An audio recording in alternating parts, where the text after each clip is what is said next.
Bishop, tell me about your thoughts. It's just been announced that you're going to be moving to the Illinois Great Rivers Conference. Tell me about your thoughts as you look forward to that move.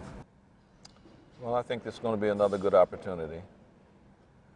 And I say that because I've been in ministry now 40 years, and it's all been Eric itinerant ministry.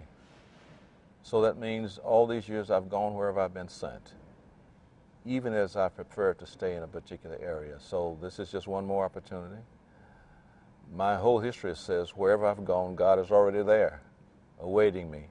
And I know that's going to be the same in Illinois Great Rivers, as it was when I was sent to Michigan. As you look back on the 8 years that you served in Michigan, and I know it's fairly fresh now, the announcement had just come out, you hadn't had time to digest this really. But as you look back on the 8 years, tell me about some of the thoughts that come to your mind as you look back on those 8 years. Eric, one of the consistent things I've had in my ministry all along, and it happened really here when I was first assigned a bishop to Ohio East area, and I said this, I come looking for joy. That's how I came to the Michigan area. I came looking for joy, and I found it every single day I was here in Michigan. Secondly, I came looking for people who were called, lay and clergy. I came looking for the program life of the church. I came to see Christ manifested in the life of the church and in people, and I've seen it time and time again. I came also to be challenged in the way in which God is trying to grow me up so that I might lead God's church. So for me, it's been a continuation of the journey and a continuation of expectations met. As you look back on you talk about finding joy, is there one particular incident that pops into your mind when you first think about that?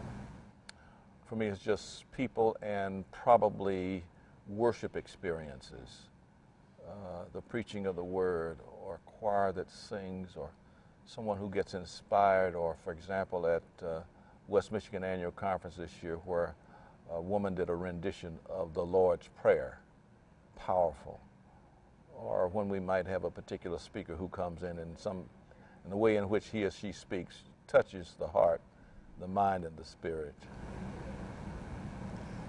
As you prepare to leave Michigan now, and we're getting used to that news Yes, ourselves. yes.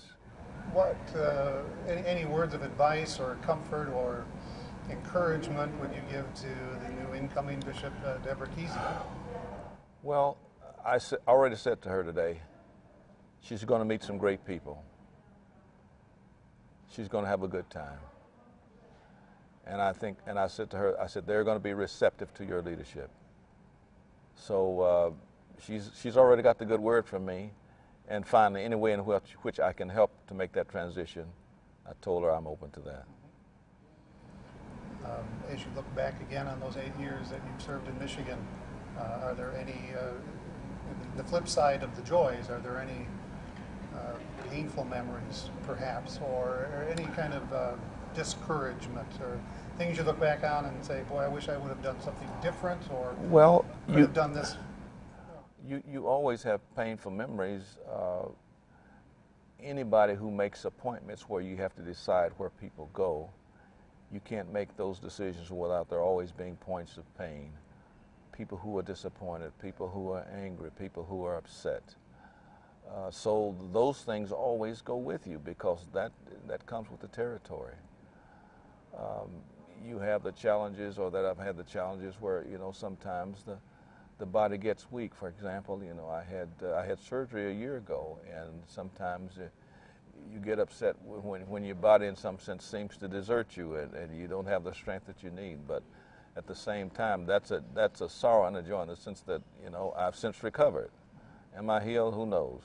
But so that's, you have a disappointment with your body falling out and then coming back.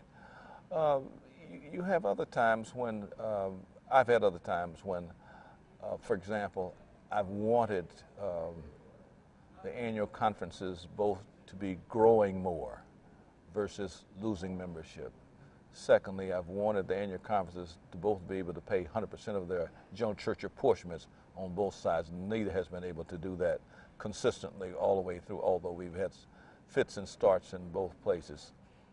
I wanted to have younger clergy hopefully get more in. We experienced a lot of that input on the West Michigan side, less so on the Detroit side.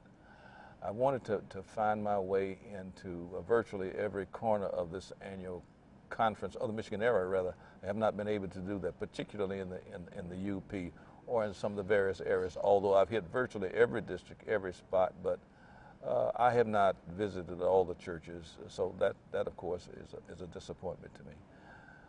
One of the other great challenges I've had down through the years is how do I care for my family in the midst of the busyness of being a general superintendent? And if I've had one consistent, I'd say pain in the heart, frustration, that the business of the ministry has not allowed me from time to time, or maybe I have not taken enough time to give my wife, I think, the kind of care that she's needed. But at the same time, the only way I've been able to go out and do effective ministry is that she's been permission giving, and there's virtually no time that I've gone out that I have not gone out with her prayers behind me. But she's not been well for a number of years, and so my hope is that maybe I can model a little better when I go to Illinois Great Rivers, finding a bit more time to give to her. Our journey is probably, in terms of married life, probably 43 years now.